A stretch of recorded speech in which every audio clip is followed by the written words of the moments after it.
Graça e paz, amada igreja. Graças a Deus.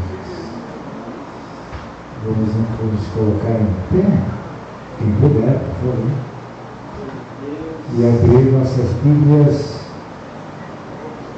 no livro de Deuteronômio, capítulo 7, verso 9.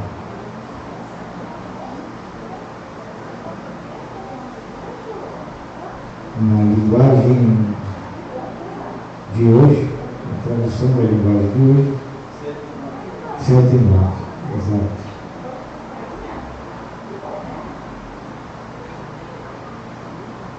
Esse versículo diz assim: lembrem que o Senhor, nosso Deus, é o único Deus. Ele é fiel e mantém a sua aliança. Ele continua a amar por 1000 gerações aqueles que o amam e obedecem aos seus mandamentos. Ele continua a amar por 1000 gerações. Quando eu estava ali fora, agora, antes do início do culto, conversando com o pastor, nós estávamos falando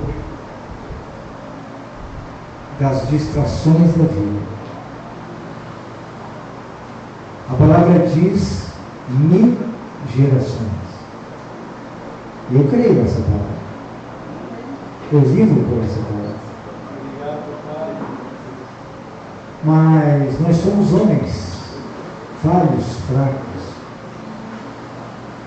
E nós damos a atenção ao vento. E por muitas vezes nos esquecemos do tamanho de nosso Deus. Aleluia! Da grandeza do nosso Deus. Quando nós focamos no vento. O vento vem só para nos distrair, porque ele não tem poder algum. Mesmo que ele te derrube, você vai se levantar. Mas nós insistimos em prestar atenção no vento. E nos distraímos, perdemos o foco, que é Cristo Jesus. E quando assim o fazemos, precisamos nos recuperar. Isso leva tempo, demanda energia, empenho, porque você vai ter que fazer tudo de volta.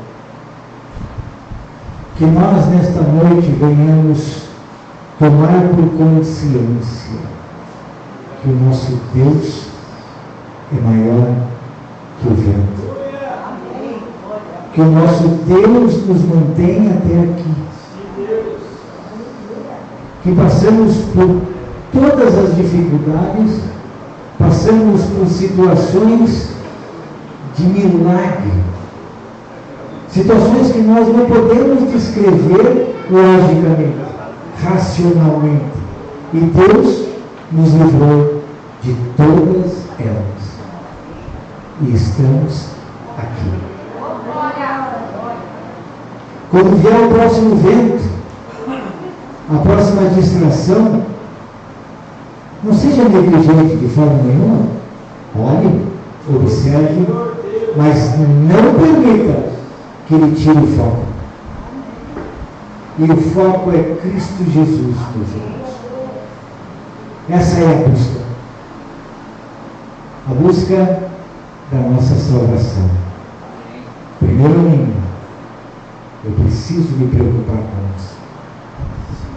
E a partir daí, compartilhar a graça de Deus da minha vida com os irmãos. Aleluia. Amém? Amém? Que Deus nos abençoe. Vamos dar início a este culto em oração. Pai querido, Senhor Todo-Poderoso, nós te agradecemos, Pai. Agradecemos por este dia, Pai, que o Senhor fez para cada um de nós. Aleluia. Obrigado, Deus, por estar conosco desde o alvorecer desse dia, desde o instante em que acordamos até este momento. O Senhor cuida de nós. O Senhor, com toda atenção e carinho, vem nos trazendo presente. Nós aqui, Pai, pedimos perdão a Ti, Senhor, restaurando o nosso altar perante o Senhor, pelos pecados e falhas cometidos neste dia, porque sabemos e reconhecemos que somos fracos e falhos, mas entendemos também, Pai querido, que o Senhor nos confronta com a sua santidade, com a sua perfeição. Nos permita, Senhor, buscar a Ti de todo o nosso coração, em espírito e em verdade.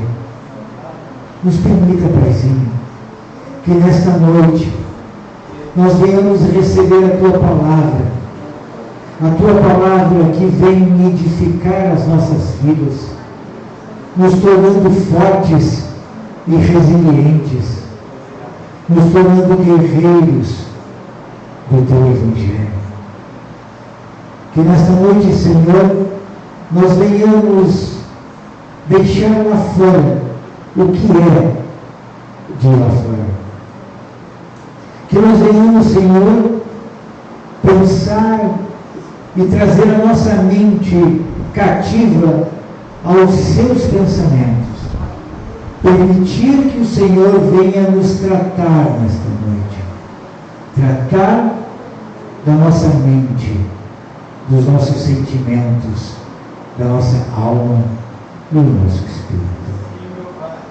Pai querido, toma conta desta igreja, fortalece-nos, traz a Tua palavra na boca do pregador, que seja a Tua vontade nesta noite, que cada um de nós, livres das preocupações lá de fora, estejamos aqui com uma mente atenta à Tua palavra, focados no que o Senhor tem a nos dizer, a nos trazer. Eu Te agradeço, Pai, por esta oportunidade, pela Tua igreja estar aberta, pela liberdade que temos de pregar e compartilhar o Teu amor. E o Teu Evangelho seja vivido em sua plenitude nesta igreja. Amém. Que Deus abençoe.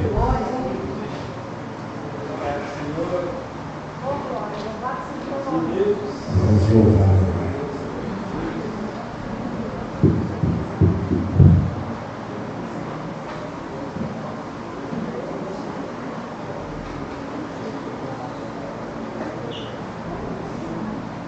Boa noite, amado igreja do Senhor Jesus. Que Deus abençoe a todos. Você acredita que a igreja do Senhor é o jardim de Deus? Amém. Cada um de nós é uma florzinha que o Senhor plantou no seu jardim. Vamos adorar o Senhor essa noite. Eu creio que muitos conhecem o louvor. E presta pouco a pouco ao Senhor essa noite. E logo, adora, porque só Ele merece toda a honra e toda a glória.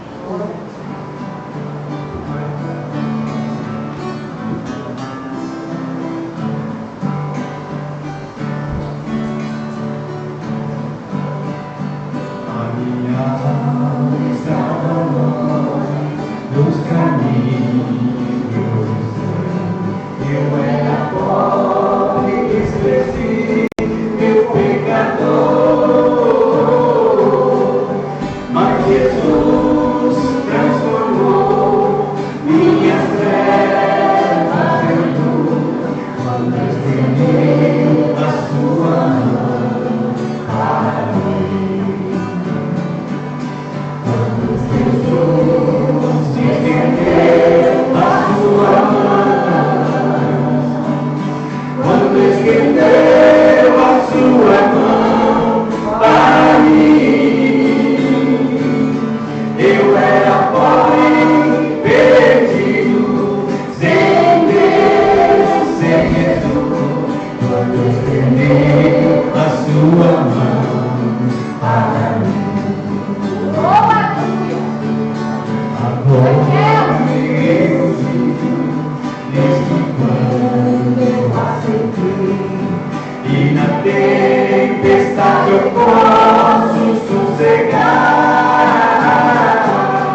tinha pra dizer, o mundo desabando em mim, mas eu tinha pra viver. Mas na hora da oração, o milagre aconteceu aqui. Eu senti tudo mudar, Jesus tocou em mim. Quando eu cheguei aqui, com a alma batida, uma fera ferida, recebi um novo coração, uma nova vida.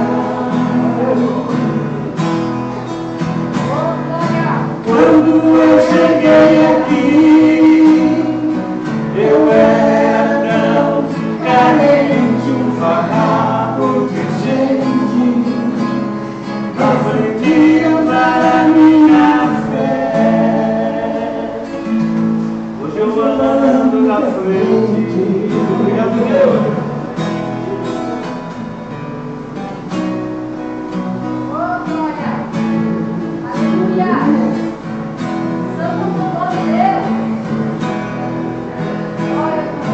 Quando eu cheguei aqui, nem palavras tinha pra dizer, o mundo desabando em mim,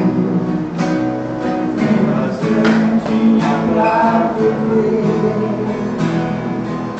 Mas na hora da oração, o milagre aconteceu aqui.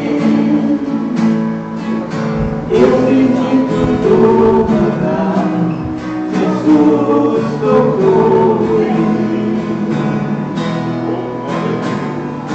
Quando eu cheguei aqui, com a alma batida, fera ferida, recebi um novo coração, nova vida. Quando eu cheguei aqui, eu era tão carente, um farrapo de gente, aprendi a usar a minha fé.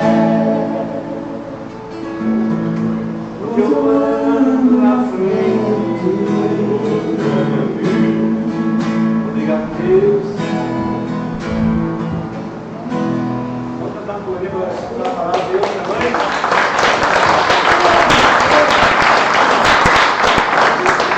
Eu sei que todos conhecem. Solta a voz para vocês, tá?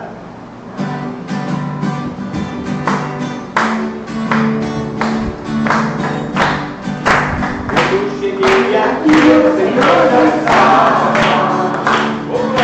Quando eu cheguei aqui, o Senhor já estava. No meio da igreja ele passeava. E quando eu cheguei aqui, o Senhor já estava. Quando eu cheguei aqui, o Senhor já estava. Quando eu cheguei aqui, o Senhor já estava. No meio da igreja ele passeava. E quando eu cheguei aqui, o Senhor já estava. O lindo coral que ela aqui chegou. Ela acompanhando o meu Senhor. A mesa já está posta na nossa mão. E quando eu cheguei aqui, o Senhor já estava.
igreja embaciava. E quando eu cheguei aqui, o Senhor dançava.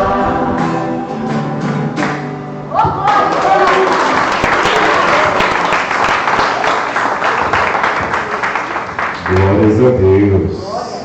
Quando eu cheguei aqui, o Senhor já estava. Amém, amados? Pega essa Bíblia comigo. Fico muito feliz em poder receber os meus amigos, os pastores, amigos que bons tempos nós não nos vimos, estamos nos vendo hoje, ao que nós não nos tínhamos visto ainda. Como falei há pouco, irmã Fã, feliz 2024, né? Porque alguns irmãos, literalmente, né?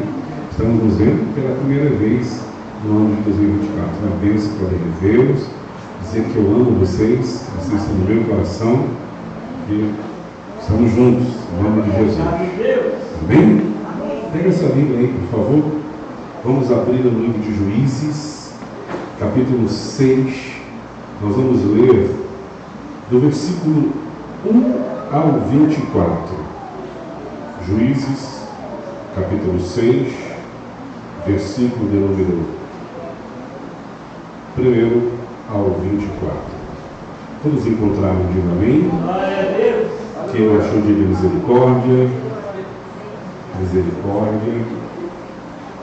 Glória a Deus. Aleluia. Amém. Glória a Deus. Mas é bom. Tá bom todos aqui. Vamos lá. E os filhos de Israel fizeram mal aos olhos do Senhor. E o Senhor os entregou na mão de Medianitas por 7 anos.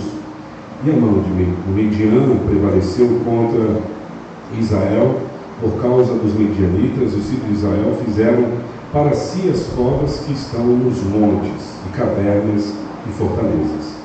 E assim, quando Israel semeava, os Medianitas subiam, e os Amalequitas, os filhos do Oriente, até eles subiam contra eles, e se acampavam contra eles, e destruíam o produto da terra, até chegarem a Gaza, e não deixava sustento para Israel, nem ovelhas, nem boi, nem jumento. Pois eles subiam com o seu gado e suas tendas, e vinham como locusta em multidão, pois tanto eles quanto os seus camelos eram inumeráveis, e entravam na terra para destruí-la. Israel ficou grandemente empobrecida por causa dos medianitas. Os filhos de Israel clamavam ao Senhor, e sucedeu que, quando os filhos de Israel clamaram ao Senhor por causa dos medianitas, o Senhor enviou um profeta aos filhos de Israel, que lhes disse: assim diz o Senhor Deus de Israel: eu vos fiz subir do Egito, e vos retirei da casa da servidão, e vos libertei da mão dos egípcios e da mão de todos os que vos oprimiam, e os expulsei de diante de vós, e vos dei a essa terra. Eu vos disse: eu sou o Senhor vosso Deus, não temais os deuses dos amorreus, em cuja terra habitais. Vós, porém, não obedecestes a minha voz. E veio ali um anjo do Senhor e se assentou debaixo de um carvalho que ficava em Ofra, que pertencia a Joás, um abzerielita, filho de Gideão, debulhava o trigo no lagar para escondê-lo dos midianitas. O anjo do Senhor lhe apareceu e lhe disse: o Senhor está contigo, homem poderoso e valente. Gideão lhe disse: ó meu Senhor, se o Senhor está conosco, então por que tudo isso nos sobreveio? E de onde estão todos os milagres os quais nossos pais nos contaram, dizendo: o Senhor não nos fez subir do Egito?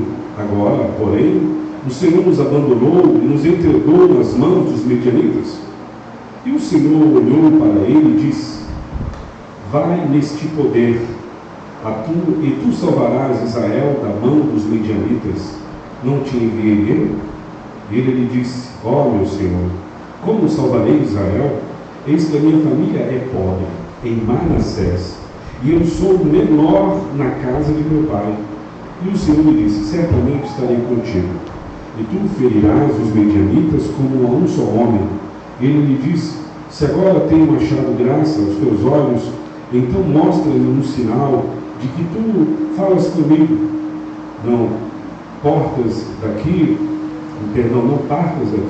rogo-te que até eu venha a ti e te traga o meu presente, coloque diante de ti. E ele lhe disse: aguardarei até que tu retornes. E Gideão entrou e preparou um cabrito e bolos, asmos, e de um efa de farinha, e pôs a carne no cesto, e ele pôs o caldo numa panela e trouxe para fora, debaixo do carvalho, e o apresentou. O anjo de Deus lhe disse: toma a carne, os bois asmos, e coloca sobre as rochas, e derrama o caldo. E ele assim o fez. Então o anjo do Senhor estendeu a ponta da vara que estava na sua mão e tocou a carne, os bolos asmos, e assim o fogo subiu da rocha, consumiu a carne, os bolos asmos. Então o anjo do Senhor retirou-se da sua vista. E quando Gideão percebeu que ele era um anjo do Senhor, Gideão disse: ai de mim, ó Senhor Deus, porque vi um anjo do Senhor face a face. E o Senhor lhe disse: paz seja contigo, não temas, não morrerás. Então Gideão edificou ali um altar, e o Senhor o chamou de Jeová Shalom, e ele está, até o dia de hoje, está em Ofra dos Bezilianitas. Amém? Feche os seus olhos, por favor, uma palavra de oração. Pai querido, esta palavra que nós acabamos de ler é uma palavra profética, onde cremos que no status profético desta palavra, o Senhor tem uma palavra profética para a tua igreja, dentro do que aconteceu na história que nós acabamos de ler. Na vida do teu povo, da qual o Senhor interviu, agiu, providenciou, provisionou, nós cremos, Deus, que esta noite, mais uma vez, o Senhor falará aos nossos corações. E oramos que, para a glória do teu nome, o Senhor nos inspire, nos dando capacidade, sabedoria, para que assim possamos compartilhar a porção da tua palavra. Só no Senhor temos a força que precisamos, porque em nós não há força alguma. Do Senhor vem tudo que temos, tudo que podemos, tudo que fazemos, e tudo é para a tua glória e para o teu louvor. Assim oramos em nome de Jesus. Quantos creem assim? Eu gostaria que você desse uma salva de palmas para aquele que merece pela honra, pela glória e pelo louvor. Glória a Deus. Eu vou pedir ao meu amigo que abaixe um pouquinho o som, está meio alto para a minha voz, isso, me ajuda ali. Maravilha. Queridos, o texto em apreço é um texto muito conhecido. E quando eu falo de muito conhecido é porque diversas vezes nós já lemos, já pregamos, já estudamos. Embora, confesso a vocês que na versão que eu li, uma versão um pouco diferente da que eu tenho hábitos de ler, ela tem uma linguagem boa, mas eu estava lendo e, como já decorei o texto, parecia que eu estava lendo errado. Mas tudo bem, o texto deu para todos nós entendermos, porque fala da história de Gideão. E na linguagem que eu estou acostumado, diz: o Senhor é contigo, varão valoroso. E tantos outros textos também que, da forma que está inserida no texto que nós lemos, não diminui a veracidade da palavra. Porém, o que eu quero me ater ao texto é que existem momentos em que nós olhamos para a nossa história e pensamos que não haverá mudanças, porque por vezes parece que se instaura um sentimento de: e agora, será que eu vou sair dessa? Alguém já passou por uma situação da qual você se viu no fundo do poço em algum momento? Quem já passou por isso? Estava lendo esses dias que Deus, Ele é maior do que os altos e baixos. Fala comigo: Deus é maior do que os altos e baixos. Olha para alguém e fala: Deus é maior do que os altos e baixos. Eu não sei se você já se viu diante de uma pressão como essa, onde você se vê vivendo um momento de baixa, ou quem sabe vivendo um momento de ascender, de crescer, de prosperar. Isso é o melhor momento, mas ao contrário, nem sempre é fácil de lidar. O texto fala de um período da história que Gideão nos deixa claro do que eles ouviam falar do que Deus fez. Porque na ideia de Gideão, Deus os havia abandonado. Na visão de Gideão, ele estava sofrendo um abandono da divindade, onde parece que Deus não está vendo nada do que está acontecendo. E ele está sob essa pressão, e pairava sobre o ambiente uma desesperança. Hoje no texto eu falei sobre esperança, aliás, ontem eu falei do medo, e hoje eu falei sobre vencendo o medo através da esperança. Alguém lembra? Alguém leu hoje? Deus de maneira? São algumas pessoas? Então no texto de hoje eu falei bastante sobre isso. E eu quero, a partir do que eu tenho pensado durante essa semana inteira, devido a algumas circunstâncias de algumas pessoas, eu tenho orado e tenho buscado de Deus inspiração para ajudar essas pessoas a saírem de suas crises. Eu tenho percebido que não é incomum você ouvir alguém com cabeça baixa, em desesperança, em crises. E eu quero dizer que nós vamos quebrar o ciclo da desesperança. Quem crê que você pode quebrar o ciclo da desesperança? Com isso também quero dizer que a desesperança é um paradigma a ser quebrado. Porque eu não sei da onde você veio, da onde você emergiu, mas eu tenho falado muito com o povo da região serrana do Rio, de Nova Friburgo, Petrópolis, Teresópolis, e até um pouco mais adentro, Bom Jardim, Cordeiro, São Fidélis, Duas Barras, Três Barras, e aquele povo daquela região. Como eu conheço muita gente, muitos pastores de lá, eles têm falado comigo que há uma desesperança, onde ele tem percebido o povo com dificuldade de reação, onde você aceita a situação e diz: é assim mesmo, não mudou, não vai mudar. Só que eu creio que, ao contrário disso, Deus tem levantado um povo que vem na contramão, que em meio à crise Deus está prosperando, vai prosperar, estão crescendo e crescerá. Quem crê nisso aqui? Eu creio nisso. Eu creio que em meio à crise Deus continua levantando, prosperando, abençoando, abrindo portas e caminhos, e eu creio que Ele tem poder para mudar qualquer situação.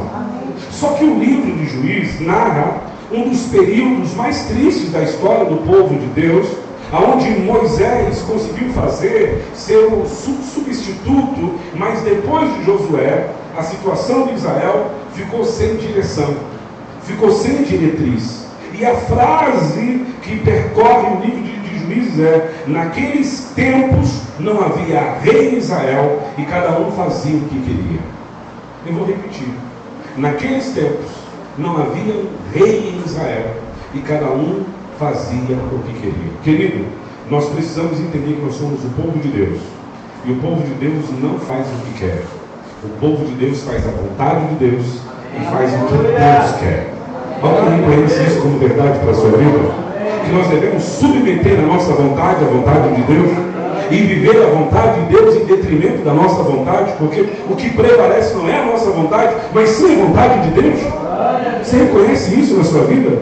Se reconhece, isso é muito bom, porque nós vivemos dentro de uma sociedade autônoma, que age de maneira autônoma, e pensa não precisar de Deus para a ação, para agir no seu dia a dia, porque se acham autossuficientes. Só que nós precisamos entender o que Jesus falou em João 15,6: sem mim nada podeis fazer. Quantos reconhecem a sua total dependência de Deus? E quem é dependente de Deus, acorda porque Ele te fez, aleluia, te fez acordar, dorme porque Ele te deu sono, está de pé porque Ele tem te sustentado. Quem reconhece e é grato por tudo que Deus tem feito, dê uma salva de palmas, dê glória, dê aleluia, porque isso é realmente. Porque se somos o que somos, a Deus devemos tributar a glória. O povo de Deus, ele perdeu a referência do sagrado. A influência dos deuses cananitas, pagãos, foi se tornando cada vez mais complicada, sem uma referência correta de Deus, podemos dizer, de divindade. A ética se torna qualquer coisa, ou frouxa. Então, essa ética frouxa, o livro de Juízes, ele termina com uma guerra civil, depois de uma tragédia, talvez uma das mais brutais em toda a Bíblia Sagrada. que começa com uma violação coletiva e a morte da mulher, do levita, a morte, a reação enfurecida do marido, espartejando sua mulher, e uma guerra civil que praticamente acaba com a tribo de Benjamim e as moças sendo sequestradas para servirem de esposas a esta tribo destruída, dividida, fragmentada, onde todo o horror de uma nação sem Deus, sem direção, sem rumo, sem sem pressupostos que lhes mantenham dentro de uma ética, se revelando na desordem, talvez patética quanto a um status, a um quadro espiritual e social. Isso tudo porque lhes faltavam base, lhes faltavam realmente estarem fundamentados em Deus. Nós não podemos viver da verdade de ontem, do que vivíamos ontem, do que fazíamos ontem, porque tudo isso serviu para ontem. Nós precisamos fazer hoje melhor do que ontem e viver amanhã melhor do que hoje, porque assim estamos cada vez mais próximos da volta do Senhor Jesus. Quem reconhece que Jesus está voltando? Então nós não podemos perder isso de foco, porque se perdemos isso de foco, nós perdemos tudo. Nos dias de Gideão, o povo de Israel viveu uma situação de completa desesperança histórica. Uma nação sob o signo da opressão. Entre os povos vizinhos de Israel estavam os medianitas. E se você acha que no Rio de Janeiro é o que brotou o fenômeno arrastão, não sei se alguém aqui já viveu um momento, os irmãos aí que estiveram no Rio por esses dias, não sei se tiveram o privilégio de ver um arrastão na praia de Copacabana, da Barra, ou de Ipanema, quando você está lá bem tranquilo, de repente corre um para lá, corre um para cá e fala: corre! O que foi o arrastão? Alguém já passou por isso em algum lugar aqui, não? Eu infelizmente já tive que correr, mas graças a Deus não chegaram a me pegar, mas eu vi a tempo.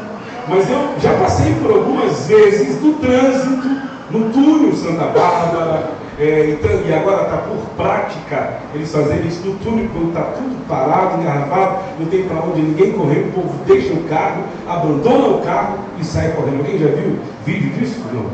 Ninguém viu também. Só um tá. Então, arrastão não é coisa do Rio, não.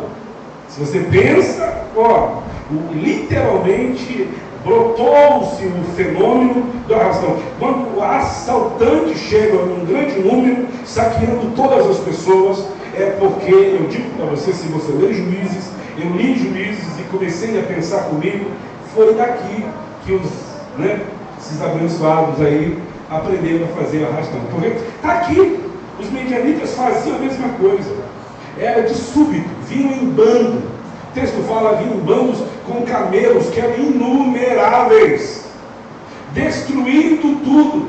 Pegava de súbito as pessoas no seu dia a dia comum, nas lavouras, nas casas, no dia a dia, todo mundo tranquilo, de repente, arrastando os medianitas.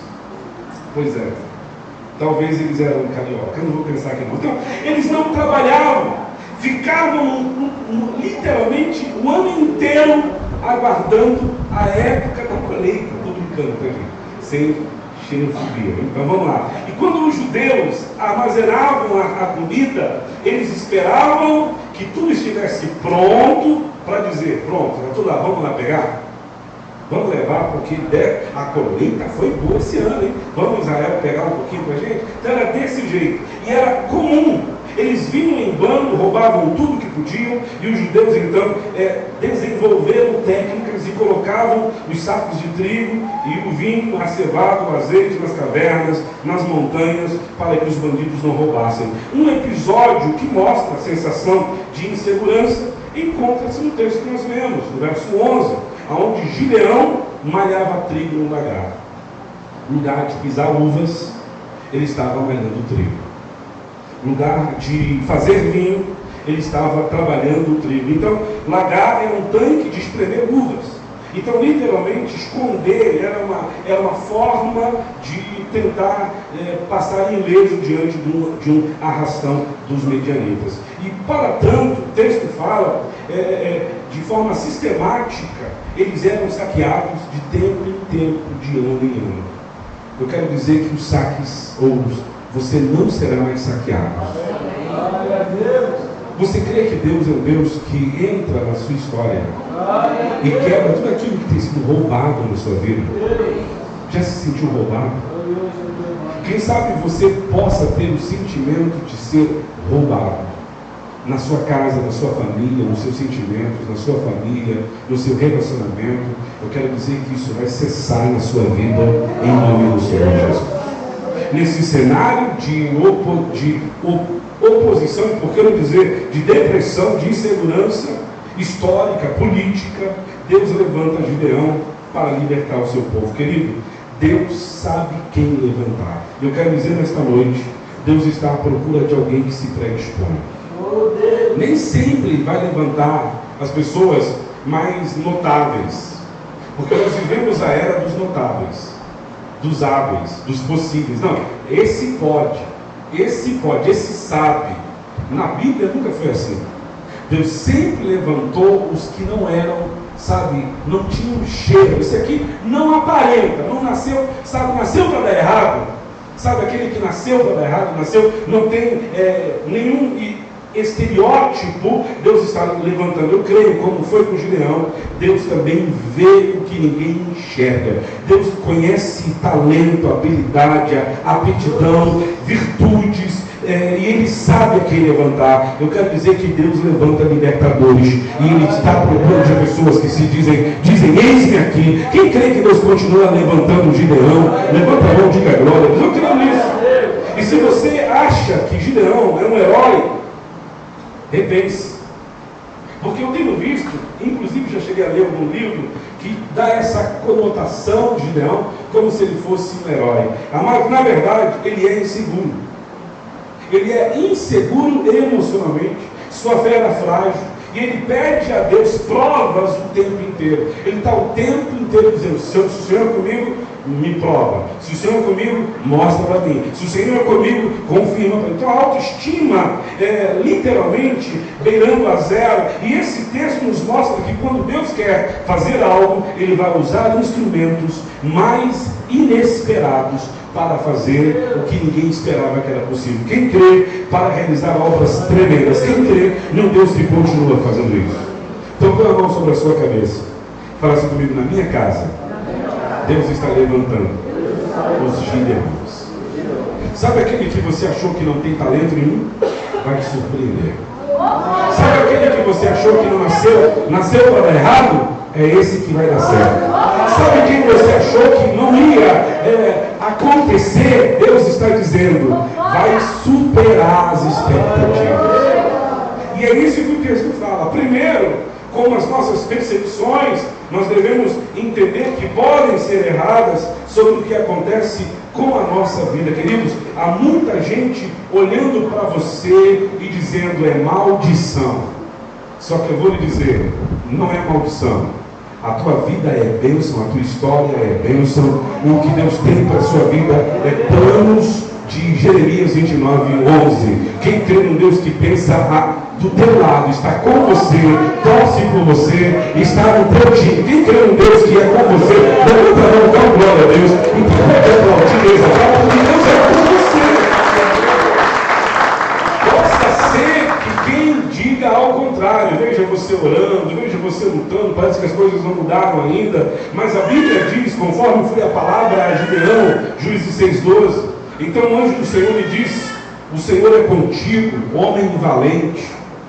Amados, você pode não se ver valente, mas Deus nos capacita. E Deus faz duas afirmações, e Gideão não concorda com nenhuma delas. Olhe para o texto. Primeiro, que ele era homem valente. Alguém aqui já teve a sensação de não ser o cara mais valente da turma? Alguém já passou por uma coisa assim, não? Quem é o primeiro a correr? Levanta a mão. Vamos ver, primeiro a correr.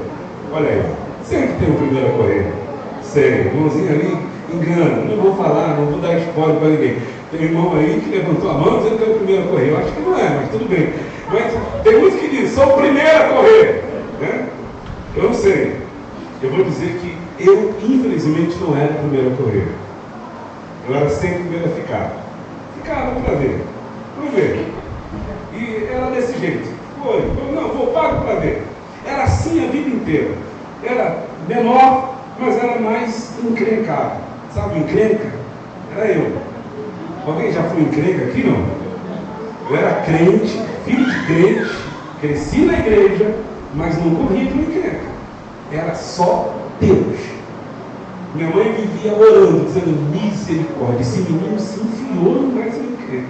Na escola era encrenca, mas era uma bênção. Por quê? Eu ia pedir perdão. Não, me encrenquei, me perdoei. Deus sabe. Então, até que Deus transformou e fugiu, nunca mais me envolvi em encrenca. O texto de Gideão fala ao contrário. Deus fala, você é valente. Ele fala, eu? Valente? É para mim ser essa palavra? Alguém já recebeu uma palavra que olhou assim e disse, Deus está falando comigo isso? Está falando comigo, né? Está comigo isso? Pois é. Deus fala que você é valente. Eu já vi crente, não faz tempo que eu falo, vou falar isso que faz tempo, dizendo expulsando. Quem já viu pessoas expulsando o demônio com medo? Quem já viu aqui? A pessoa que é possessa. Ninguém. Gente, vocês são de qual igreja? São pentecostal ou não? Sim, não. Pentecostal passa por essas coisas. Eu vi crente que são demônio assim, ó. Sai! E vai correndo, dando. Já vi um monte de gente fazendo isso. Já vi. Não acontece aqui na igreja, né, irmão? Aqui na igreja não tem isso. Mas já vi. Crente correndo, sai! E é ele que vai saindo, né? Ele que vai saindo. Então ele se achava que não era valente. Ele tenta provar a sua impotência, a sua impossibilidade e a sua falta de fé. Segundo a Bíblia, Deus estava com ele. O texto diz, eu sou contigo. Tem gente que pensa que Deus não é mais com você. Mas eu quero dizer que Deus não te deixou, não te deixará, não te abandonou, não te abandonará. Quem crê em Deus que é contigo, levanta a mão e dá glória a Deus. Deus é com você. E respondeu-lhe Gideão, Senhor meu, se o Senhor é conosco, por que nos sobreveio tudo isso? Quem não já te fez essa pergunta? Deus é contigo? Por que tua casa está desse jeito? Se Deus é contigo, por que o teu patrão pega no teu pé desse jeito? Se Deus é contigo, por que você está passando por isso? Porque o sinônimo aí fora, se Deus é com essa pessoa, é que ela é próspera, feliz e não tem problemas. Só que eu vou lhe dizer uma coisa, se Deus é com você, existe uma oposição a você. Alguém está me entendendo? Diga amém. Deus é com você, o mundo espiritual vai se opor a você. Porque nós vivemos uma guerra das trevas contra a luz. Alguém reconhece isso, irmão? E você acha que as trevas não vão se voltar? Tem muita gente que tem essa visão do Evangelho, aonde pensa, não, eu sou de Deus, não tem mais luta, não tem mais oposição, não é ao contrário. Se você é de Deus, é agora que existe oposição a você. E é o que é feito em todas as suas maravilhas. Eu penso, amados, que Deus é Deus que continua fazendo obras lindas, maravilhosas.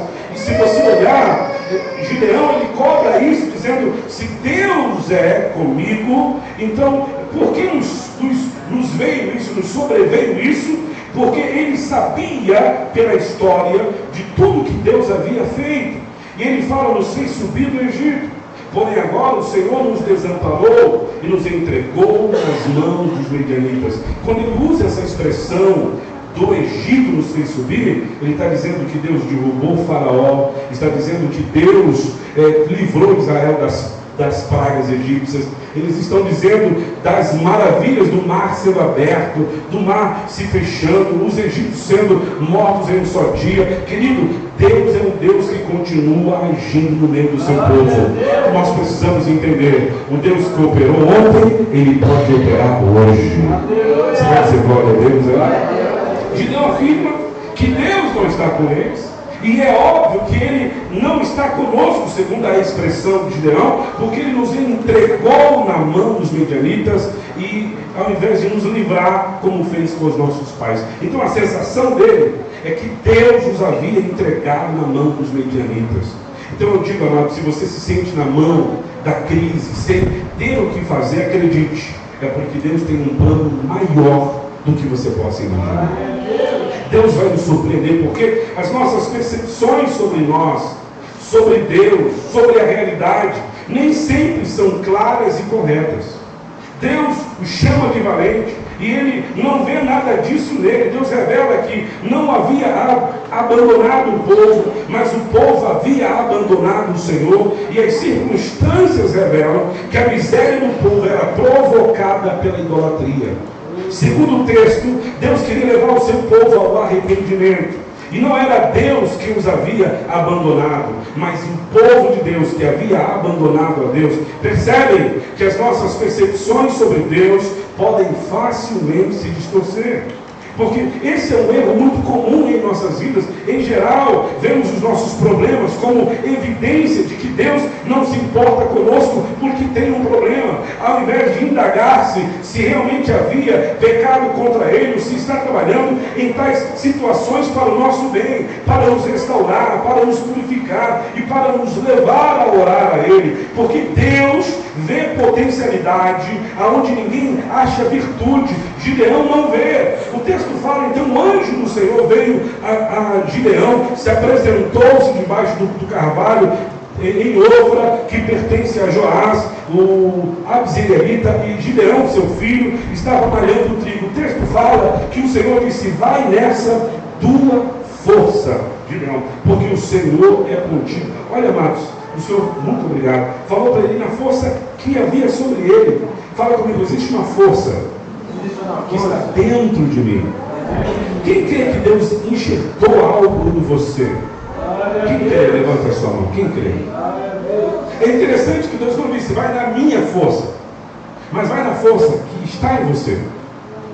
Tem forças que Deus já liberou para a sua vida, que você só precisa acionar e despertar.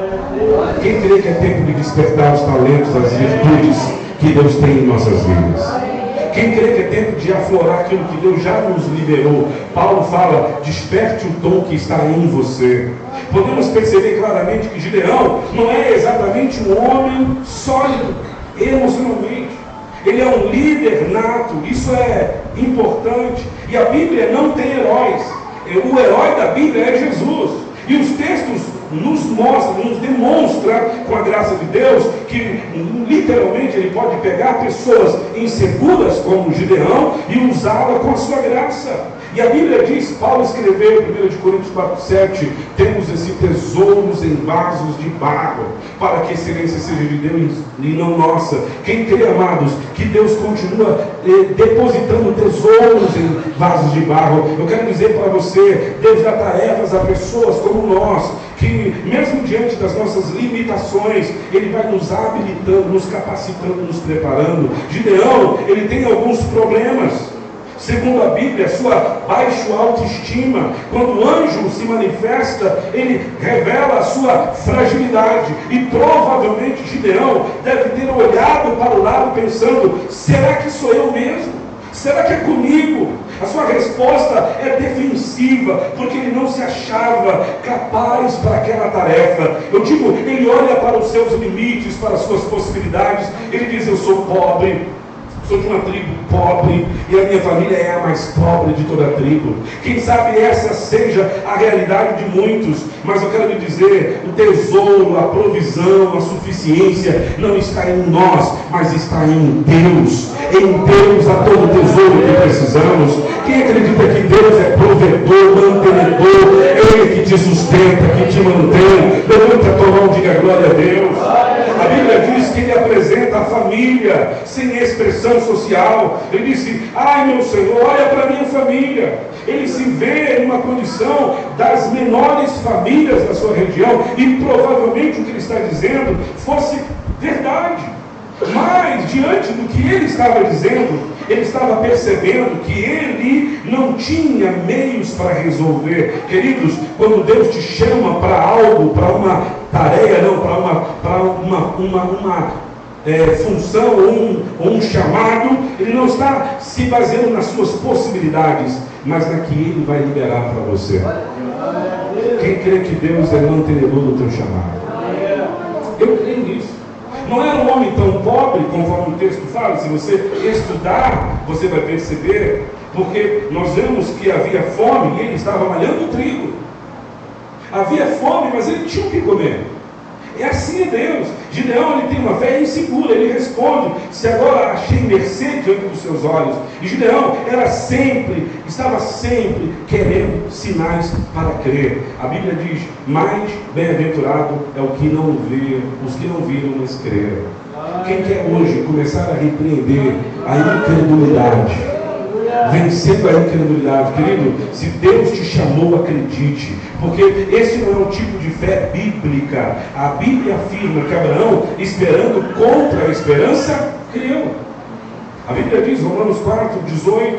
Então a fé bíblica muitas vezes nos desafia a crer na contramão, contra a esperança. Continuar crendo, mesmo quando tudo for contrário, continuar crendo, crer, conforme o texto bíblico fala. Gideão crê, ele busca provas, sinais. Assim se deu com Dídimo: se eu não vir as suas mãos e não tocar no seu lado, então esta é a fala de um: se é o Senhor, deixa que eu toque. Mas a Bíblia diz, eu repito, bem-aventurados os que não viram e creram. Então a fé bíblica não é uma fé que vê para crer, mas crê para ver. E eu digo que é uma fé que mesmo não vendo, eu continuo crendo. Quem crê que Deus é com você, eu quero nessa noite dizer para você, 2024 é um ano de superação, é um ano da surpresa de Deus. Quem crê em Deus que há de nos surpreender esse ano? Quem crê aqui da glória a Deus? Eu falo comigo, este é o ano de Esther. Eu falei isso aqui na primeira mensagem que nós trouxemos aqui para a igreja. A palavra profética é exatamente o Deus que trabalha na invisibilidade. As pessoas podem não ver, mas Deus está trabalhando por você. Amém? Não? Pode dizer glória a Deus aí? Segundo a Bíblia, Gideão, ele vai seguir o ciclo de querer sinais. E assim há muita gente, quando Deus lhe diz: o Senhor é contigo, então mostra.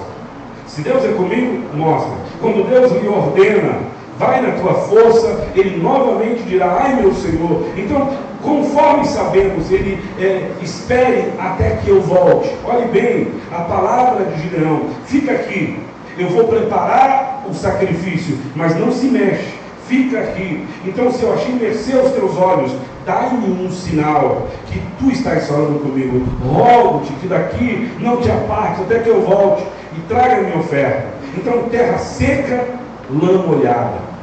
Terra seca, lã molhada. Diz Gideão a Deus: se has de me livrar por Israel, ou a Israel, por meu intermédio, como dissestes, eis que eu porei a porção de lã na eira, se o orvalho estiver somente nela, seca, a terra ao redor, então, eu reconhecerei que hás de livrar Israel por meu intermédio. Depois, lã seca, terra molhada. Disse mais Gideão: não se acende ainda contra mim, Senhor. Se ainda eu falar pela segunda vez, rogo-te que agora prove com a lã, que só a lã esteja seca e a terra ao redor haja orvalho. E Deus assim o fez.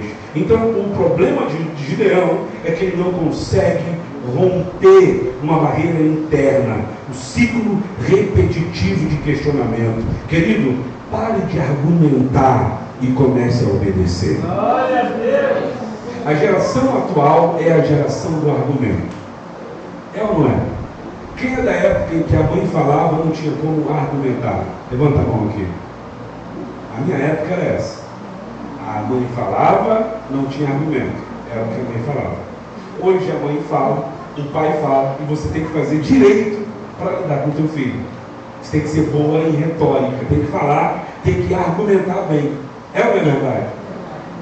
Podem amar, isso é mistério, isso eu falo lá em casa. E lá em casa ainda é pior, porque tem uns que estudam também, você fala: meu Deus, agora é réplica e técnica. Então vamos lá, vamos bater um papo profundo sobre isso. Então há muitos que vivem assim com Deus, o tempo todo argumenta: peraí Deus. E há muitas pessoas que vivem com esse vício de argumentar. E esse é um tipo de fé que não tem consistência. Eu chamo de fé frágil. E essa fé frágil, Deus não tem que dar sinal. Deus é Deus, meu irmão. Ele não tem que provar que é Deus. Não tem que dizer: sou eu. Não, Ele é Deus. Não tem que dar sinal para confirmar que é Ele. A ordem da palavra é para que creiamos. Caso contrário, vai acontecer conosco da mesma forma como aconteceu com Balaão. Eu digo para você, queridos, nós não podemos ir na contramão sobre aquilo que Deus requer de nós. Deus pediu para você obedecer, não protege, obedeça. Deus pediu para você pôr a tua casa em ordem, não protege, põe a tua casa em ordem. Deus pediu para você parar de brincar com Ele, pare de brincar com Ele, se posicione. Só Deus para suportar a nossa incredulidade constante, porque há muita gente assim. Então a história de Gideão nos mostra que Deus pode usar pessoas como Gideão, de fé frágil, para o seu propósito, porque Deus vê potencialidade em pessoas como nós.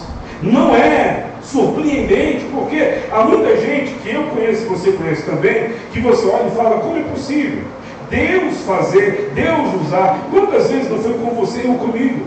Antes de dar liberdade sobre os medianitas, Deus pede a Gideão para quebrar os ídolos da sua casa. Eu estou concluindo, mas eu quero dizer que Deus quer quebrar altares. Quem quer um Deus que derruba altares? Levanta a mão. Então fala comigo, todos os altares que não provém de Deus, na minha vida, eu vou quebrar. Quem crê que é tempo de quebrar altares? Altares é aquilo que você coloca no lugar de Deus, é aquilo que você coloca acima de Deus, é aquilo que você coloca do lado de Deus. Então todos os altares, aquilo que você acha, que você endeusa, que você venera, que você tem uma necessidade de se curvar, de se dobrar, Deus está dizendo que é hora de você abdicar. Então a palavra para Gideão foi destruir o altar de Baal e derrubar os postes ídolos de Azera que pertenciam ao seu pai, e construir um altar ao Senhor no lugar onde ficavam os ídolos. E logo de manhã, os homens da cidade viram que o altar de Baal estava destruído e descobriram que o responsável era Gideão e procuraram para matá-lo. Deus, porém, já havia levado seu pai a entender que os ídolos de fato nada mais são do que obras da mão de homens. E segundo a Bíblia, Deus o guardou. Então, amados, destruir os ídolos não é uma tarefa fácil. Destruir os ídolos familiares é um desafio ainda maior, porque muitas vezes queremos vitória, mas alimentando os ídolos do coração. Eu digo, querido, há muita gente com ídolos no coração. Nós precisamos entender isso. E ídolos é tudo aquilo que você usa, que substitui o tempo que você daria para Deus. É tempo de você levantar um altar para Deus na sua vida, porque a Bíblia diz, somente ao Senhor teu Deus adorarás, somente a Ele prestarás o culto. Quem reconhece que não devemos nos dobrar diante de nada mais, diante do Senhor sim, mas fora disso há mais nada. Segundo a Bíblia, é disso que o texto fala. Se tivéssemos tempo, iríamos mais fundo, mas eu quero que você enxergue comigo. Amados, Deus vê prosperidade aonde você não encontra saída nas circunstâncias adversas. Segundo a Bíblia, Ele iria livrar o povo de Israel como se fosse um só homem. O que Deus lhe deu é suficiente. Quem crê no Deus da suficiência? Fala comigo, Deus é Deus da suficiência. Ou seja, Ele é provedor. Ele é um Deus que provê tudo que você precisa. Deus diz, tem gente demais. Haviam 32 mil pessoas. Os dois exércitos estavam acampados um perto do outro, a batalha se aproximava, e a Bíblia diz que os inimigos estavam vindo, e a Bíblia fala que eles precisavam superar um poderio bélico, vencer aqueles homens que vinham contra eles, e agora se volta, ele consegue levantar 32 mil homens. A Bíblia diz que dos 32 mil homens, quantos ficaram com ele? 300. Se fosse hoje, o que nós diríamos? Vai ser um fiasco. Aqui no Sul gosta dessa palavra, fiasco, né? Vai ser um fiasco, vai ser um fiasco, vai ser um fiasco. Então nós não encontraremos situação semelhante em nenhum manual de guerra. Aqui a arte da guerra fala que o que faz você prevalecer é a tua sabedoria, é você saber realmente de estratégia, você ter conhecimento. Mais uma vez precisamos entender de quem é a força. Aqui é claro, o texto está falando que para Israel eles não se orgulharem, dizendo com a nossa força libertamos a Israel. O que Deus está falando aqui é que ele iria ferir os medianitas como se fosse um só homem, ou seja, a glória, o poder e a força e a vitória não vem do nosso braço, mas vem do Senhor dos exércitos. Ele está dizendo, a Bíblia coloca ênfase em Gideão, e eu digo que ele é apenas um instrumento, e é Deus quem faz. Não há neste homem qualquer condições de vitória, mas Deus ali estava com ele. Amados, a incredulidade de Gideão era notória, e com apenas 300 homens, ele estava temendo cair, perecer. E literalmente, amados, ele sabia que a vitória tremenda era que se ele tivesse toda aquela multidão, essa era a expectativa dele. Agora deu certo, agora eu vou vencer, tenho 32 mil homens. Só que haviam 120 mil homens à espada. O detalhe mais importante é que eles não lutaram, e eles só obedeceram. A luta foi de Deus. Quando lutamos, nós lutamos, mas quando Deus é quem luta, a vitória é certa. Querido, pare de usar suas armas e comece a usar os meios de Deus, as armas de Deus. Precisamos lutar menos e deixar Deus lutar mais as nossas causas. Quem crê que Deus luta a nossa causa, peleja a nossa causa. Quem crê que nesta noite Deus está pelejando a causa da sua casa, da sua família, do seu lar. Você que crê nisso, feche os seus olhos um segundo, estenda a mão na direção da sua casa. Eu não sei quais são as causas da sua casa, mas eu quero dizer nesta noite, Deus está se posicionando em teu favor, em prol da causa da tua família, do teu casamento, lá na empresa onde você trabalha, aonde você está vivendo uma crise. Deus está entrando nessa situação. O Deus de Gideão está lutando por você. O Deus de Gideão está guerreando as suas guerras, e eu digo em nome do Senhor Jesus, aleluia. Deus está levantando as pessoas certas, está pondo as pessoas certas. Deus usa, aleluia, pessoas. Deus não usa métodos, aleluia. Eu digo para você, amados, Deus usou o cenário, aleluia, na vida de Gideão, para dizer para ele: Gideão, tem muita gente com você, manda que os medrosos e os covardes voltem.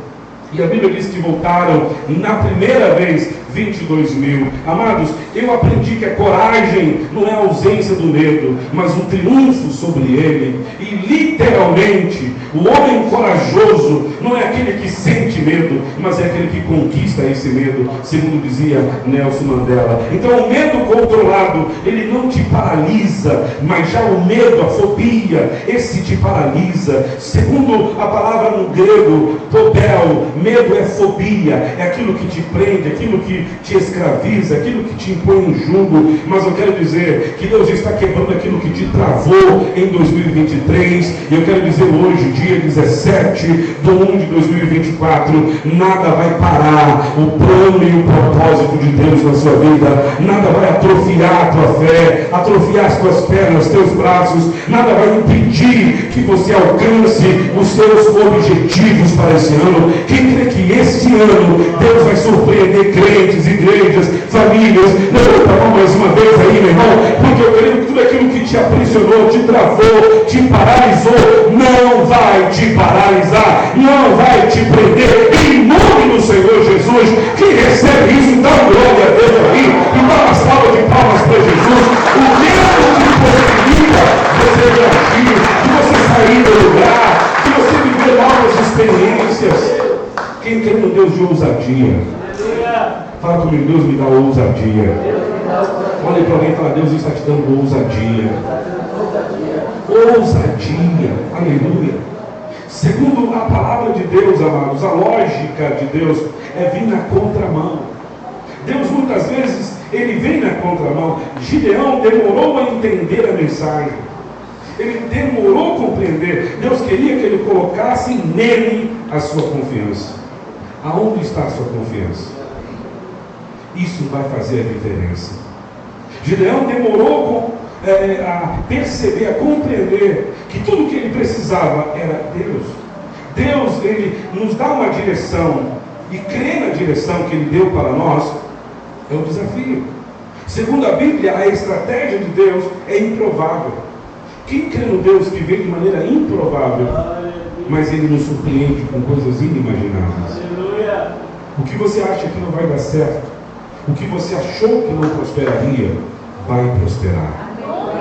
Eu estou profetizando em nome de Jesus. Deus vai surpreender você e a sua casa. Cada um dos 300 homens ficaria com uma trombeta e um jarro de barro e uma tocha dentro do vaso. E a palavra de Deus é: entre no arraial, quebre o cântaro e brade dizendo: espada pelo Senhor e espada por Gideão. Espada pelo Senhor e espada por Gideão. Vencer aquele enorme exército era improvável, com tochas acesas, com cântaros na mão. Há muita gente desdenhando dos meios de Deus na sua vida, mas eles não sabem que não é os meios que estão na sua mão, mas a fé e a confiança de quem mandou você pegar a tocha acesa, de quem pediu para que você enfiasse a tocha dentro do cântaro, de quem falou para você confiar a espada e a guerra ao Senhor. Então tocariam as trombetas, quebrariam os jarros ao redor do arraial, gerando um barulho imenso, e foi o que fizeram. Eles se assustaram, fugiram na escuridão, não foram capazes de entender, e a confusão, eles literalmente, eles matariam uns aos outros, porque se achavam inimigos, que eram inimigos. Literalmente, Gideão demonstra aqui, vindo em uma restauração, com uma fé profunda e confiança em Deus. Eu digo, amados, você pode não ter tido uma fé exponencial no ano passado, mas esse ano é um tempo de crescer em fé. É um tempo de ter uma fé madura. Quem crê que é um tempo da maturidade? Fala comigo, maturidade na fé. Gideão venceu, ele sabia que a glória era de Deus, não dele. Sua função foi apenas confiar em Deus. E eu quero convidar você a se colocar de pé comigo. Mas eu quero que você olhe para dentro da sua realidade. Israel sabia que o seu exército seria incapaz de vencer, que a vitória teria que vir do Senhor. E eu venho lhe dizer como Isaías: a minha vitória, a tua vitória, não vem do leste nem do oeste, mas vem do Senhor dos exércitos. Quem crê que a tua vitória vem do Senhor? Quem crê que a tua vitória não vem de nenhum dos lados, vem do Senhor? É o nosso privilégio participar da obra, conforme disse o profeta Isaías: desde a antiguidade não se viu, nem com ouvido não se ouviu um Deus como o nosso Deus, que trabalha para aqueles que nele esperam. Mais uma vez eu quero convidar você. Você pode se perceber fraco, mas Deus é poderoso. Você pode se perceber limitado, mas eu digo que em Deus Ele nos fortalece. Deus não trabalha, pense comigo, Deus não trabalha apesar da nossa fraqueza, mas por causa da nossa fraqueza. Você tem nisso? Diga amém. E isto, amado, é o princípio, a base do Evangelho. Porque não é em nós que consiste a força está no Senhor. Porque Paulo disse: quando estou fraco, é aí que eu sou forte. Quem sabe você se viu fraco? Eu quero convidar você, pessoas que se achou fraco, limitado, debilitado no ano passado, e tem iniciado esse ano com receios, com, quem sabe, cabisbaixo. Vem aqui na frente, eu quero orar com você. Você que iniciou esse ano debaixo de pressão, de desafio, vem aqui, porque o princípio do Evangelho não é diferente. Sem mim nada podeis fazer. Eu digo que esse é o segredo, é a cereja do bolo. A falta de méritos, aonde colocamos a nossa confiança. Eu digo para você, amados, várias vezes a Bíblia vai nos apresentar isso. A nossa segurança, sabe, a vitória encontra-se em Deus. Encontra-se em Deus. Segundo a palavra, Juízes, conforme o texto bíblico, Se você perceber, Gideão, em 2 capítulos, você vai perceber que ele se torna, de guerreiro fraco, ele se torna um guerreiro triunfante e vencedor, aonde ele triunfa na fraqueza, triunfa apesar das suas fragilidades. Porque Gideão, ele não figura na galeria dos heróis da Bíblia por acaso. Os heróis da Bíblia são frágeis, inseguros, impotentes, mas todos eles romperam porque tiveram que ousar ter fé. Gideão aprendeu a ter fé. Gideão aprendeu a confiar, porque confiança se aprende com Deus que sabe como ensinar. E ele depende cada vez menos dele e depende cada vez mais de Deus. Quem quer hoje pegar todo o seu recurso, suas limitações e trazer no altar, dizer: Deus, eu tenho pouca força, mas eu quero entregar a minha pouca força no Senhor. Qual é o segredo da igreja de Filadélfia? Muita força, muita sabedoria, muito poder, muita unção, muito conhecimento? Não. A Bíblia diz: mesmo tendo pouca força, não negastes o meu nome, mas guardastes a minha palavra. Esse é o segredo. O triunfo da igreja é esse. Deus é quem faz todas as coisas. Ele está nos desafiando, está nos encorajando, está nos enviando percepções para que percebamos os nossos limites, as nossas fraquezas, as nossas fragilidades. Mesmo tão equivocados sobre Deus, eu creio que Ele vai te surpreender, porque o segredo hoje é quebrar o paradigma da desesperança. Quem quer se tornar o porta-voz da esperança, o profeta da esperança, o pregador da esperança? Deus está curando a esperança na sua casa, no seu lar, no seu casamento, na sua família, mesmo diante de tudo que indica que não vai dar, que não vai conseguir, que você não vai sair do lugar. Eu quero dizer, Deus está vindo aí e Ele vai te surpreender. Senhor, eu quero te louvar pelas pessoas que estão aqui. Te agradeço por todos os meus amigos, meus irmãos, pessoas que eu estimo, que eu aprendi a amar ao longo, Senhor, dos anos dos quais nós estamos nos conhecendo. Eu quero te agradecer por cada uma delas. Te louvo também, Deus, pelos teus filhos que estão aqui na frente.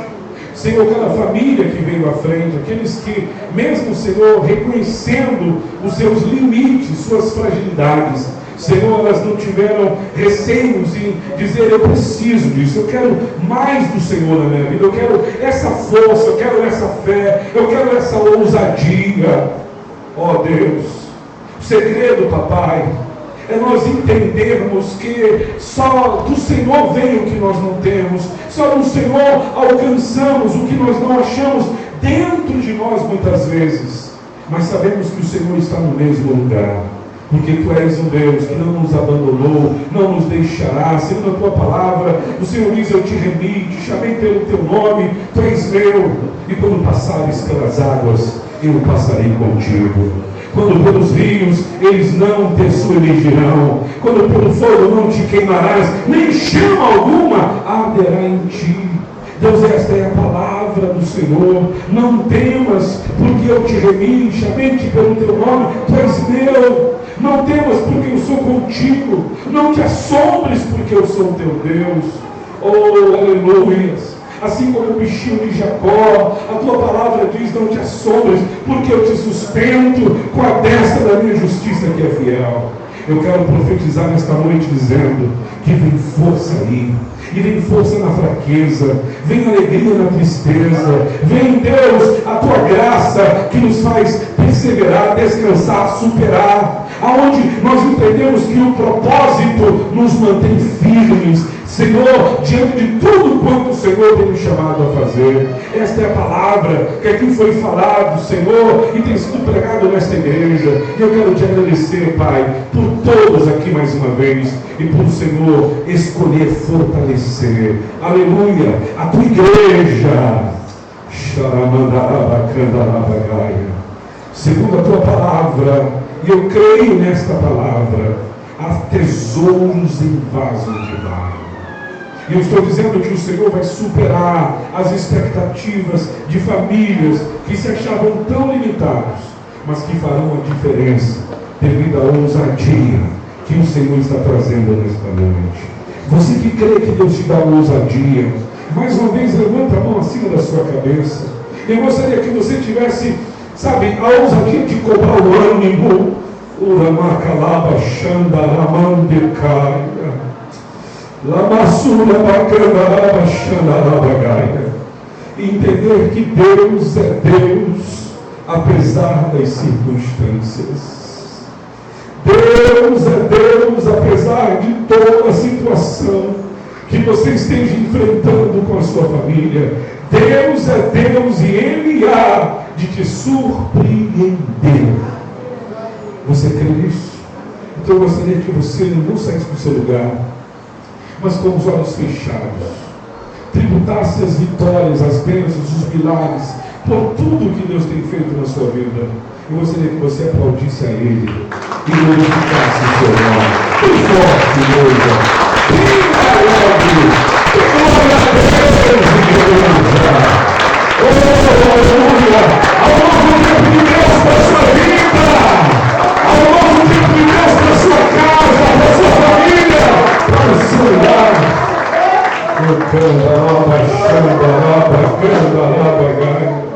Aleluia. Fala comigo, tem o suficiente. Gideão queria 32.000 pessoas. Deus falou, 300 é suficiente. A diferença não é quantos você tem, mas é a qualidade daqueles que Ele separou, daqueles que Ele está levantando com você. E eu vou dizer para você, você vai conseguir vencer essa batalha. Você vai superar essa fase da sua vida e você vai testemunhar os maiores milagres da sua vida. É o Deus que vem na contramão de tudo que você está vivendo e Ele te surpreenderá. Eu gostaria que você abraçasse alguém e diga para esta pessoa: o Deus da suficiência sempre faz mais do que te prometeu. Eu vou dizer, Deus nem sempre faz apenas o que promete. Frequentemente, Ele faz mais do que prometeu. Você pode aplaudir ao Senhor? Ele sempre faz mais do que prometeu. Volte ao seu lugar. Muito obrigado. Deus abençoe. Então venha, vamos.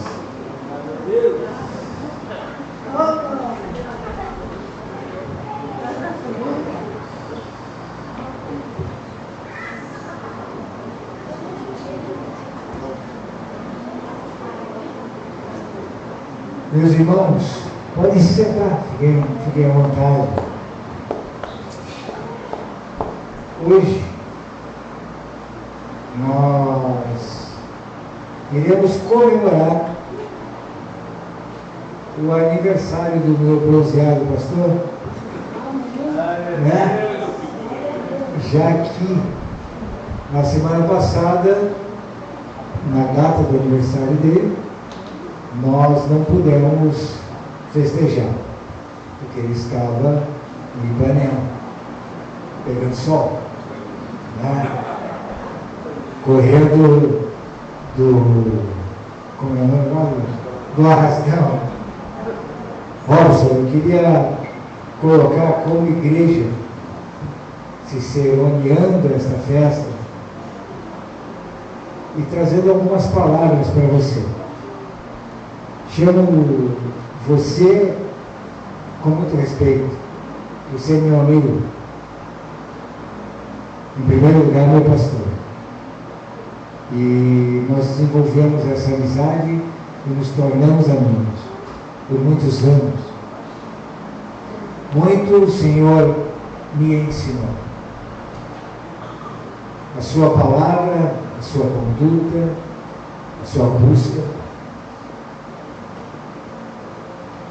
E eu vim devagar, sempre com muito respeito, galgando um pedacinho daqui, um pedacinho dali, dentro da Igreja de Cristo. Sem pretensão nenhuma. Mas eu venho agradecer a tua paciência, porque eu acredito que só Deus pode nos dar. paciência. Por muitas vezes afrontado e pelo Espírito confortado, tomas posição de cristão. Sabe do que eu estou falando? De um verdadeiro cristão, o que não almeja a vingança, de forma alguma. Certa feita eu falei para você, eu quero ir galgar novos caminhos, e você falou para mim, permaneça no reino. Eu não posso te manter, te prender, te escravizar. Eu não vou fazer isso. Se queres ir, vá, mas permaneça no reino. E eu fui embora, seguir os meus caminhos. E esse tempo durou uma semana. E aí eu voltei. Eu falei, pastor, me desculpe, mas o que eu conquistei aqui, eu não tenho lá fora. Que é liberdade, meu amigo. A liberdade de pensar. A liberdade que o Senhor nos dá, através da sua teologia, ou da sua compreensão de Deus, nos faz acreditar que somos indivíduos pensantes. Podemos dizer sim e não, responsáveis pelo nosso livre-arbítrio. É essa palavra que é pregada nesta igreja. Talvez não compreendida, porque esta palavra, meu amigo, demanda energia, determinação, demanda força. E muitas vezes nós não queremos nos cansar, não é verdade? Muitas vezes nós queremos o bolo pronto, mas o Senhor me trouxe a farinha, me trouxe o óleo, me trouxe o sal, o açúcar, para eu fazer o bolo. Podia ter me dado o bolo pronto. Esse é o Evangelho de Cristo, onde cada um de nós aqui constrói o nosso caminho junto a Deus, porque assim você pensa, e nos permite pensar. És o nosso pastor. Eu te agradeço, e agradeço primeiramente a Deus, por ter colocado o Senhor no meu caminho. Um dia, Ele me separou. E um dia Ele falou, Ele vai cuidar de você. E você vem cuidando de mim e de minha família durante todos esses anos. Te agradeço. Muito obrigado, meu amigo. Amém?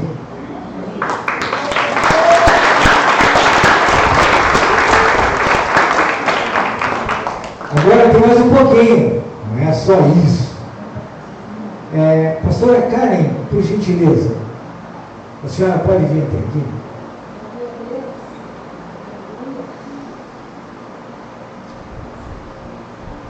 Muito próximo do aniversário do nosso pastor, também se festeja o casamento e a união destes abençoados. Porque o homem sozinho não é nada. Um homem que se une com uma mulher virtuosa, que vem caminhando, sustentando, cuidando, a cada instante, pastor. Nós entendemos isso. Eu os conheço há muitos anos. Sei que a peleia é imensa, lutas, mas perseverança é o lema de vocês. Esse é o lema. Porque vem a pancada vem forte, todo mundo cai de joelho. Mas daqui a pouco está todo mundo em pé. juntos. Não foi fácil. Não é fácil. Mas o Senhor é com vocês. O Senhor cuida de cada passo, de cada detalhe, de cada necessidade. E Ele supre. Como o Senhor acaba de pregar, a suficiência de Deus. A suficiência notória na vida de vocês. Filhos encaminhados, trabalhando, buscando o seu caminho já dentro dessa sociedade, prontos para seguir. Não é isso? Que Deus abençoe vocês e a união de vocês. Que Deus fortaleça e dê resiliência a vocês. Não achem que vai ser mais fácil daqui para frente. Besteira. É. Porque Deus nos forja todos os dias para que nós nos tornemos mais fortes para enfrentar situações piores. Senão eles nos fariam mais fracos, não é verdade? E estamos seguindo e vencendo. Mas o mais importante, do fundo do meu coração, é a resiliência. Um casal resiliente se recupera rapidamente dos traumas e se coloca de pé. Porque são uma só carne. Amém? Eu creio nas palavras que disse. Eu amo a vocês como família e como meus amigos. Deus abençoe vocês. Vamos orar? Vamos colocar em pé e orar por esse casal lindo. Vamos lá. Pai querido, Senhor Todo-Poderoso, eu te agradeço, Pai. Te agradeço pela vida do pastor Robson, da pastora Karen. Te agradeço, Pai, por esta caminhada, pela tua benevolência, pelo teu cuidado, pelo teu carinho que nos trouxe até aqui. Continua abençoando este casal, Pai. Fortalece-os. Dá a eles a resiliência necessária, como foi dito, e a tua suficiência. Que eles possam perceber tudo o que possuem e serem gratos por isso. Porque eles possuem muito, muito. E nesta quantidade de posses estão aqui os seus amigos que vieram aqui celebrar com ele o seu aniversário e o aniversário de casamento deste casal. Sela este casamento, Pai. Fortalece este casamento, Senhor. Que o Senhor seja aqui a força que eles necessitam. Que o Senhor seja determinante no foco dos dois, do casal. Que não se desviem para a direita e nem para a esquerda, mas se mantenham no foco em Ti, que é Cristo Jesus. Andando sobre as águas, como o Senhor e a Senhora andaram por muito tempo e andam, vivem por fé, de fé em fé, de milagre em milagre, até a estatura de varão perfeito. Seguimos nós, junto com vocês, em busca da nossa salvação. Em nome de Jesus. Amém. Deus te abençoe. Glória a Deus. Glória a Deus. Amém. Você que falava, amém? Misericórdia, viu? Misericórdia. Sou muito grato a Deus. Essa vela ali, porque explode pessoa assim, meu Deus. Que bem fruta, Senhor. Ao contrário? Né? Ao contrário. Entendi. Que bênção, hein? Que bênção. Eu que sempre fugi do 4.7. Como é que é? Que isso? Você apronta comigo? 54? Estou conservado, hein? Estou conservado. Mas glória a Deus por isso. Eu vou pedir você, então, pastor, para vir fazer aqui a oração da oferta. Eu tinha pedido do Vitor, me surpreendeu. Eu só descobri que tinha esse mistério do bolo quando eu vi o coraçãozinho ali. Que conseguiram esconder muito bem, hein? Olha, muito lindo o coraçãozinho, muito bonito tudo. Deus abençoe vocês. Sou grato à vida de vocês, amo cada um de vocês. Quero dizer que, olha, segura coração, hein? Meu Deus e meu Pai. Glória a Deus. Amém. Boa noite, irmãos, paz convosco. Amém.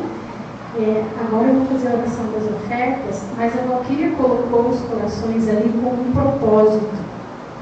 E esse propósito, quem está aqui nessa noite pode usufruir, né? Tem algo que repousa na vida do pastor, que é uma convicção de que família não se dissolve. Então, os casamentos que o pastor celebra não tem de se dissolver. Glória a Deus. Os casamentos que o pastor celebra continuam firmes lá, amém? Então aquilo ali foi colocado porque o pastor fez 25 anos de casamento, o Vitor e a Alessandra fizeram 26 anos de casamento, e o Nico e a Neide aqui da igreja fizeram 25 anos de casamento. E aquele muralzinho vai ficar exposto ali para os casais que querem depois tirar uma foto, né? E não é nada de ato profético, a igreja tem um mistério, não é. O mistério está na palavra. Na palavra de Deus. Você que vai contrair casamento já sabe quem chamar. Amém? Amém? Quem vai casar, amém? Pastor, né? Já chama o pastor, mas a ideia é assim. É nós orarmos pelos casais que vão, né? Nesse mês agora a gente vai orar pelo pastor e pela pastora, pelo pastor Vitor e pela pastora Alessandra. Nós vamos orar pelo irmão Nico e pela irmã Neide, porque são três mais de 75 anos. Isso é bênção, não é? Amém? Vamos orar pelas ofertas?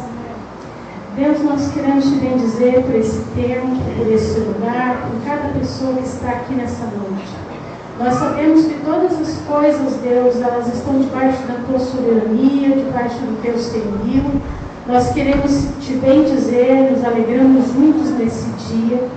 Todas as palavras que o pastor Vitor falou aqui, Senhor, nós colocamos diante do Senhor, porque muito, Senhor, realmente, Deus, tudo que Ele disse em relação, Senhor, a permanecer, Deus, a resistir, a permanecer, a perseverar, Deus, cumprindo a Tua palavra, buscando a Tua vontade, que isso se estenda à igreja, Pai, em nome de Jesus nós oramos.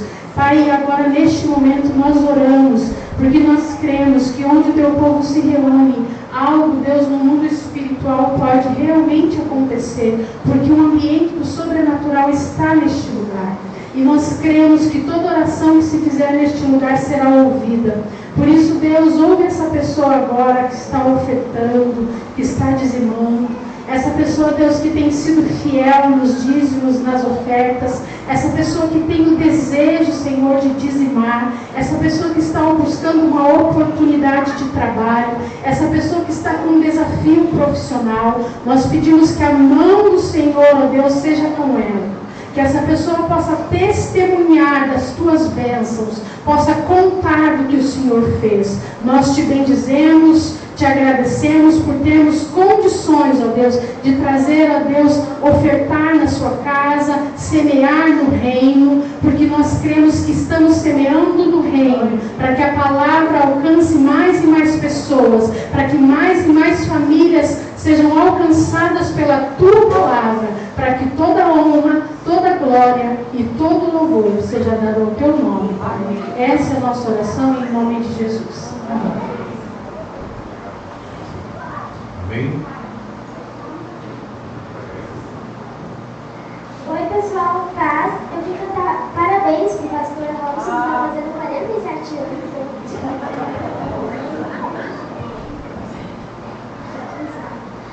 Parabéns a você, nessa data querida, muitas felicidades, muitos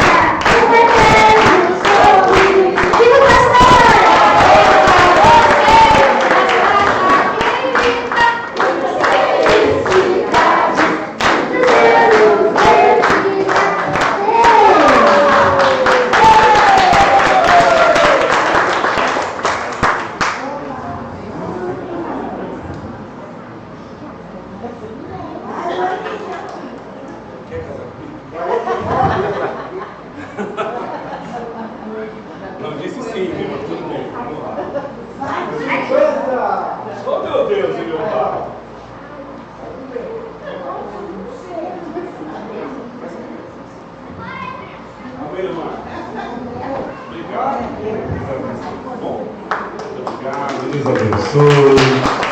Vocês escolheram bem, olha, já sabiam, me enganaram direitinho, viu? Me enganaram bonitinho, ninguém falou nada, todo mundo ficou quietinho. Até tinha vindo um banheiro hoje, falei, uau, que bênção, que surpresa, me enganou bem, mas bem mesmo, tá de parabéns. Viu a Caio, o Vitor, a Cláudia, falou comigo, ninguém deu, olha, conseguiram fazer uma surpresa de verdade para ninguém. Abra sua mão na ocasião de receber, estejam recebendo a bênção apostólica. Eu estou dizendo que o grande amor de Deus, o nosso Pai, a graça salvadora, nosso Senhor e Salvador Jesus Cristo, a doce comunhão e as consolações do Espírito Santo de Deus sejam com todo o povo de Deus hoje e sempre. Digam amém. Deus abençoe rica e abundantemente. Muito obrigado. Deus abençoe. Viu?